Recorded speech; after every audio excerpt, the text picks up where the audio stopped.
Hi, welcome to Movies Moment. Today we are going to explain a movie called Eileen. Spoilers ahead. Subscribe if you like this and catch us on the next one. Take care.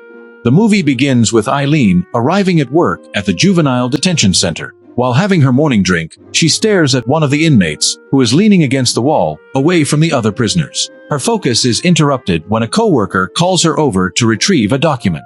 Later, on her way out, she passes by the going-away party for Dr. Fry, the prison psychologist, who is set to be replaced the following day.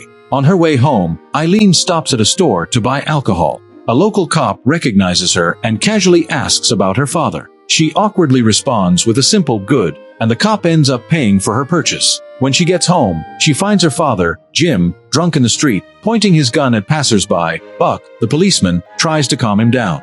Eileen manages to coax her father back inside.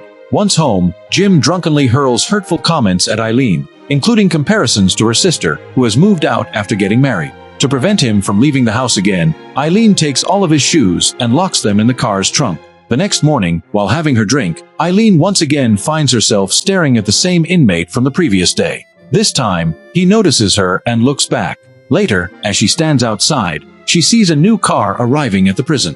A stylish woman in her 30s steps out, catching Eileen's attention. When Eileen goes back inside, she attends a meeting to welcome the new prison psychologist, the same woman she had seen earlier. Her name is Rebecca St. John. Eileen is immediately captivated by Rebecca's beauty and elegance as they exchange glances. Afterward, Rebecca formally introduces herself to Eileen, and they bond over their shared indifference to others' opinions. At the annual Christmas pageant held at the prison, Eileen and Rebecca exchange looks again. The pageant is quickly disrupted by a group of rowdy prisoners who mock and ruin the event. Rebecca observes the prisoners' behavior, taking notes, before leaving abruptly when a fight breaks out. On her way home, Eileen once again buys alcohol, along with a pack of cigarettes. The store clerk notices that she seems to be in an unusually good mood. Even at home, her father comments on her noticeably upbeat demeanor. Out of the blue, Jim brings up a man named Lee Polk, the same man Eileen has been watching while drinking. He asks her if Lee has said anything yet. Jim elaborates on Lee's backstory, explaining that he's in jail for killing his father, a former cop who appears to have been one of Jim's colleagues, as Jim himself is also a retired officer. Jim describes Lee as a psychopath, noting that he never denied killing his father. He casually mentions that he isn't worried about Eileen doing the same to him, stabbing him in his sleep. Eileen, intrigued, asks him, "Can you imagine me with a gun?" Jim replies calmly that he could see it happening. The next day at work, Eileen finds herself staring out the window at Lee, who's asleep in his cell. When he wakes up, she quickly leaves before he can fully see her. Her curiosity awakens by what her father said about Lee. She sneaks into a room to look at his file. Inside, she finds graphic photos of the murder. Startled by the sound of someone entering the room, she accidentally scatters the photos across the floor. Rebecca catches her in the act and helps her clean up, offering Eileen a cigarette, which Eileen accepts despite not being a smoker. They sit and chat. They discuss the lack of suitable men in the area, and Rebecca invites Eileen to stop by her office sometime. After their conversation, Rebecca leaves, taking Lee Polk's file with her. The following morning, Eileen notices that Lee is not in his usual spot. Her curiosity deepens when Polk, Lee's mother, arrives at the prison and approaches her, explaining that she's there to visit her son, and reveals that Rebecca had called her in. Moments later, Rebecca greets and Eileen assists them in arranging a private meeting. However, Lee refuses to speak with them, leaving and furious as she storms out. Rebecca takes Lee to her office, and Eileen stops by to return Rebecca's notebook. As she is about to leave, Rebecca approaches her again, this time inviting her out for a drink. Eileen eagerly agrees. That evening, Eileen sneaks out of the house wearing her mother's finest clothes. At the bar, the two women drink and share details about their personal lives, including their single status. Midway through their conversation, Rebecca suddenly asks Eileen if she saw Lee that day or if and mentioned anything. Eileen answers that and seemed upset but doesn't elaborate further. A group of men approached and talked to the girls. Rebecca introduced herself and Eileen, but she swapped their names and jobs to avoid revealing their true identities. The two women eventually take to the dance floor together, but their fun is briefly interrupted when a man tries to cut in. Rebecca punches the man, leaving Eileen stunned. They resume dancing, their connection intensifying. At the end of the night, Rebecca hugs Eileen and then kisses her, leaving Eileen both stunned and elated. Rebecca leaves, while Eileen lingers at the bar, savoring the moment. She smokes one of Rebecca's cigarettes and enjoys a martini, smiling to herself. Eileen awakens in her car, covered in her own vomit. As she steps outside, she notices that the car's trunk, where she had hidden her father's shoes, is open, and there are shoe prints in the snow leading away. She heads to the house, but finds herself locked out. Even though Jim is awake, he ignores her attempts to get inside. Desperate, Eileen tries everything, eventually entering in through a window. Once inside, she demands the car keys from her father, but Jim throws a book at her instead, telling her she must read it cover to cover before he'll hand over the keys. But Eileen refused because she had work, yet Jim stood his ground and even threw pillows at her. Jim then confronts her, accusing her of sneaking out the previous night and implying she was with a man.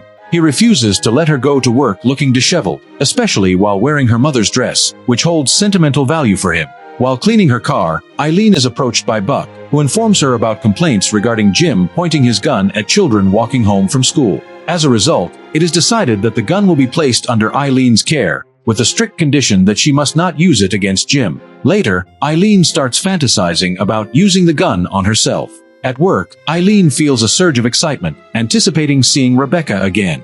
However, a coworker requests Lee Polk's file, and Eileen informs her that Rebecca has it. The coworker then reveals that Rebecca will not return until after Christmas. Shocked and disappointed by the sudden news, Eileen excuses herself, claiming she's going to the infirmary. Instead, she sneaks into Rebecca's office, wandering around, sitting in Rebecca's chair, and eventually falling asleep on the desk. In her dreams, she finds herself sitting in her car, turning on the engine. Smoke begins to fill the vehicle, suffocating her. She awakens abruptly to find it late in the afternoon. When Eileen returns home, she discovers her father passed out in his own blood at the bottom of the stairs. She rushes him to the hospital, where the doctors bandage his injuries and warn her that his drinking is putting his life at serious risk. They explain that continued alcohol abuse could lead to his death. When they return home, Eileen helps her father get ready for bed, but he remains stubborn, insisting that he wants a drink. He then suggests sharing a drink with his daughter, commenting that he has noticed Eileen has been different lately and has become more interesting. As the night deepens, Jim begins reminiscing about his love for her mother, sharing heartfelt stories. However, his tone shifts as he tells Eileen that she likely doesn't understand that kind of feeling. He coldly concludes that she's the type of person who doesn't matter and merely occupies space. His words cut deep, leaving Eileen in tears. The next day, while Eileen is bathing, her father calls out, saying a woman is on the phone asking for her. Startled, Eileen rushes out of the tub and answers. To her surprise, it's Rebecca, who invites her over to her house for Christmas Eve. Excited, Eileen quickly gets dressed and prepares for the evening, eagerly driving to Rebecca's home. When she arrives, Rebecca greets her warmly, along with her cat. Eileen presents her with a bottle of wine as a gift. While they drink, Eileen asks if Rebecca lives alone. Rebecca's response subtly implies that she's content living by herself. As Rebecca rummages through the fridge for something to eat, Eileen excuses herself to the bathroom, where she takes a moment to compose herself both mentally and physically. Eileen returns to find Rebecca ready to talk.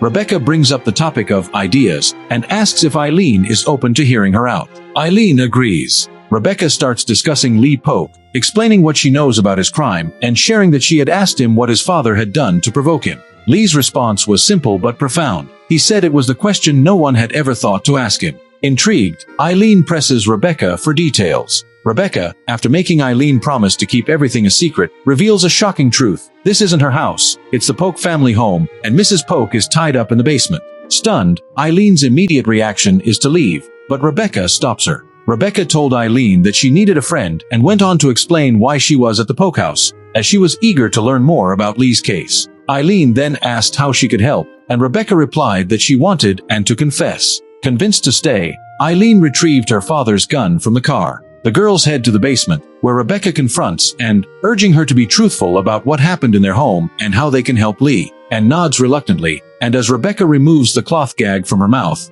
and immediately begins screaming, demanding to be untied. In response, Eileen showed herself too and pointed her father's gun at her, threatening to shoot if she didn't confess. Overcome with fear, Mrs. Polk breaks down, confessing that she initially didn't grasp the full scope of her husband's abuse toward Lee, but eventually learned the truth. Despite knowing, she chose to stay silent, prioritizing the closeness she felt with her husband afterward. She even describes disturbing acts, such as bathing Lee and giving him enemas to make things easier for everyone. Overwhelmed with rage, Eileen shoots and in the shoulder. and screams in pain as Rebecca desperately tries to stop the bleeding and calm her down. Desperate to silence her, they force feed and medication to sedate her. Afterward, Rebecca demands an explanation for Eileen's actions, to which Eileen simply replies, "I was upset." Eileen suggests they bring and into their house, reasoning that people would believe her father shot her during a blackout. She also mentions that they could leave and go to New York for New Year, just the two of them. In an emotional confession,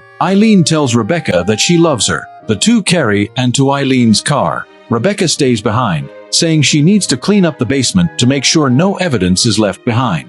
She urges Eileen to drive ahead and wait for her at home. When Eileen arrives at her house, she quickly gathers all the money she's saved and waits for Rebecca. Eileen patiently waits, but as time passes, Rebecca doesn't show up. Jim, still half awake, notices Eileen and then asks her where she is going. She tells him that she might get on the road, and he acknowledges it.